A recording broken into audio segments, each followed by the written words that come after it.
No jogo da La Liga, o Real Madrid sofreu 3 gols de cabeça do Atlético. Isso é um evento tão raro que só ocorreu uma vez na história. Entre a infinidade de eventos de futebol, às vezes surgem momentos que se destacam. Esses episódios nos deixam boquiabertos e mal conseguimos entender o que aconteceu. Neste vídeo, vou falar sobre os momentos mais raros e únicos na história do futebol, que simplesmente são inacreditáveis. Antes de começar o vídeo, já peço que vocês deixem o like e se inscrevam no canal, ativando o sininho para não perder o próximo vídeo. Todos estavam apreensivos na estreia de Messi na MLS que simplesmente não perceberam o que aconteceu no jogo da segunda rodada da Copa das Ligas entre Tigres e Vancouver Whitecaps.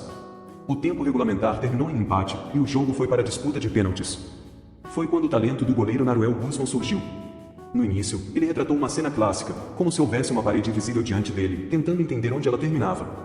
Mas isso não foi o mais interessante. Antes do quarto pênalti, Guzmán fez um truque e começou a puxar uma fita brilhante da boca.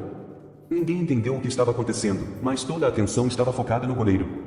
O goleiro encerrou seu espetáculo circense e recebeu um cartão amarelo. E então, ele provou que é bom não apenas em truques, mas também no futebol. O batedor do pênalti, claramente nervoso, bateu fraco, o que Guzmán lidou facilmente. O clube mexicano marcou o quinto pênalti decisivo e avançou para as oitavas de final da Copa das Ligas. Aliás, antes do jogo, o goleiro alertou a todos que estão introduzindo novas regras, vão inventar novos truques, disse Guzmán. Isso se deve ao fato de que, em julho, foram oficialmente introduzidas novas regras para os goleiros durante a defesa de pênaltis.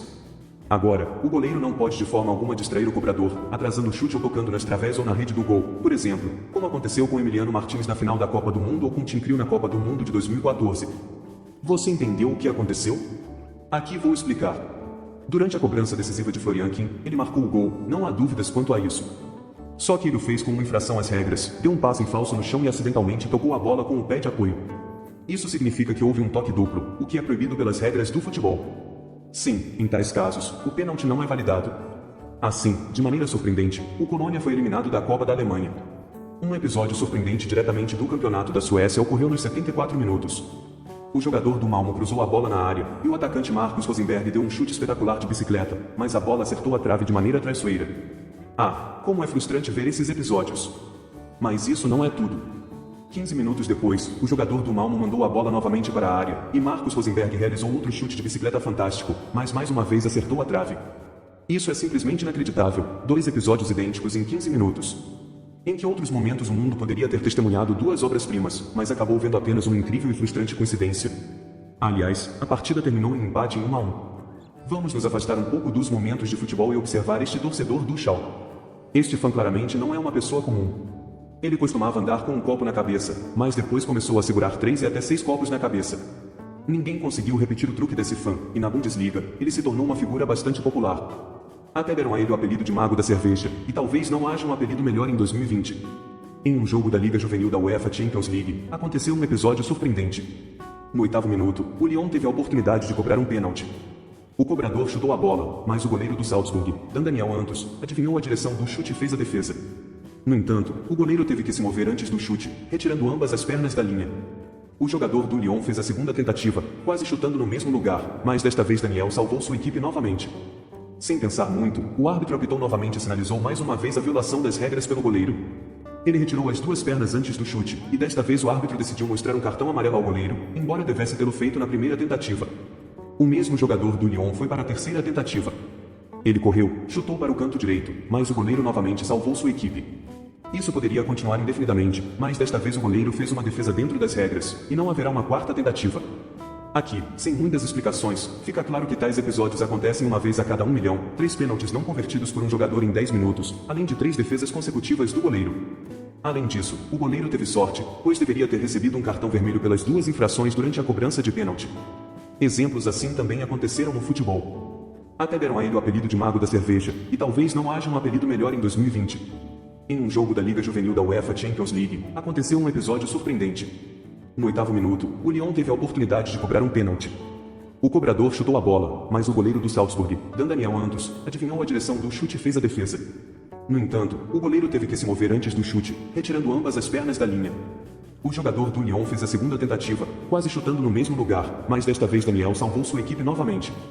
Sem pensar muito, o árbitro apitou novamente e sinalizou mais uma vez a violação das regras pelo goleiro. Ele retirou as 2 pernas antes do chute, e desta vez o árbitro decidiu mostrar um cartão amarelo ao goleiro, embora devesse tê-lo feito na primeira tentativa.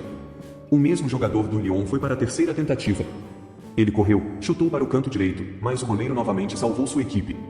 Isso poderia continuar indefinidamente, mas desta vez o goleiro fez uma defesa dentro das regras, e não haverá uma quarta tentativa. Aqui, sem muitas explicações, fica claro que tais episódios acontecem uma vez a cada 1 milhão, 3 pênaltis não convertidos por um jogador em 10 minutos, além de 3 defesas consecutivas do goleiro. Além disso, o goleiro teve sorte, pois deveria ter recebido um cartão vermelho pelas 2 infrações durante a cobrança de pênalti. Exemplos assim também aconteceram no futebol. Vamos para a Polônia. Um jogo comum, nada de extraordinário. Mas então, isso acontece de uma só vez, foi? Azul, sim, um paraquedista pousa no campo de futebol durante o jogo. O árbitro estava apitando uma partida entre 2 equipes da 4ª divisão da Polônia. Ele teve que parar o jogo depois que esse homem com um paraquedas apareceu inesperadamente no campo. Mas o árbitro decidiu relaxar a situação e, se aproximando do paraquedista, mostrou-lhe um cartão amarelo. Poucos minutos depois, o intruso deixou o campo e o incidente foi encerrado. Quanto a esse gol, é a primeira vez que vejo algo assim. Dê uma olhada por si mesmo. Música, mesmo eu fiquei impressionado. Não, gols nos primeiros segundos após o apito inicial não são raros. Houve muitos exemplos disso, mas todos foram marcados com a bola rolando, ou seja, um jogador rola a bola para trás e outro jogador chuta. No entanto, um gol marcado no primeiro toque após o apito do árbitro, isso eu nunca vi antes.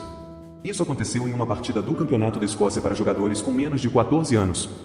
E pode parecer que eles têm regras diferentes, mas na verdade não. Nas regras, está claramente escrito que um gol marcado diretamente do chute inicial para o gol adversário é válido. Em março deste ano, ocorreu um episódio curioso no confronto entre Roma e Juventus. O jogador da velha senhora, Moise Kean, entrou em campo exatamente aos 89 minutos do jogo. Vamos avançar 30 segundos. O italiano brigou com um adversário que o derrubou no gramado, e Kean, sem conter suas emoções, reagiu ao agressor. O árbitro se aproximou do jogador e lhe mostrou um cartão vermelho direto por comportamento antidesportivo. Como resultado, o jogo para Kean terminou 40 segundos após sua substituição. Talvez este tenha sido o pior desempenho em uma substituição nos últimos anos. Um episódio absurdo direto de um jogo do campeonato holandês feminino. Uma jogadora do Ajax cobrou um tiro livre, mas acertou a trave. A bola saltou alto, e em vez de controlar o voo da bola, a goleira pegou outra bola de futebol. Bem, o resultado final foi o que foi. Enquanto a jogadora pegava a segunda bola que estava na rede, a primeira bola bateu no gramado e entrou na rede do gol, sem ninguém para defendê-la. Naquele dia, não apenas o Real Madrid e o Atlético de Madrid registraram uma conquista única. Algumas horas antes do Derby de Madrid, algo ainda mais raro aconteceu. O jogo da 6ª rodada da Premier League entre Sheffield e Newcastle. Shannon Starr marcou o primeiro gol no minuto 21, e Barney aumentou a vantagem no minuto 31. 4 minutos depois, Sam Botman marcou. No minuto 56, Callum Wilson marcou, Anthony Gordon marcou o 5º gol no minuto 61, Miguel Almiron marcou o 6º gol no minuto 68. 5 minutos depois, Bruno Guimarães marcou o 7º gol, e Isaac marcou o 8º gol no minuto 87, estabelecendo o placar final em 8-0 a favor do Newcastle. Você poderia pensar que o aspecto mais único aqui é o placar avassalador, mas na verdade não é. Por exemplo, alguns anos atrás, o Leicester marcou 9 gols contra o Southampton, mas o que é único no jogo entre Sheffield e Newcastle é o autor dos gols. Sim, dos 8 gols marcados, nenhum foi duplicado. Note que todos os gols foram marcados por diferentes jogadores. Este é o primeiro caso desse tipo na história da Premier League. Anteriormente, houve 2 casos de 7 autores de gols em um único jogo, um com o Chelsea em 2012 e outro com o Manchester United em 2021, mas nunca houve um caso em que 8 jogadores diferentes marcassem gols em uma única partida. Portanto, 24 de setembro de 2023 pode ser devidamente registrado nos livros de história do futebol. Bem, galera, este foi o vídeo de hoje. Se vocês assistiram até aqui, eu peço que comentem o que acharam do vídeo, lembrando novamente para vocês deixarem o like, se inscreverem no canal e ativar o sininho para valorizar nosso trabalho. É isso, e fui!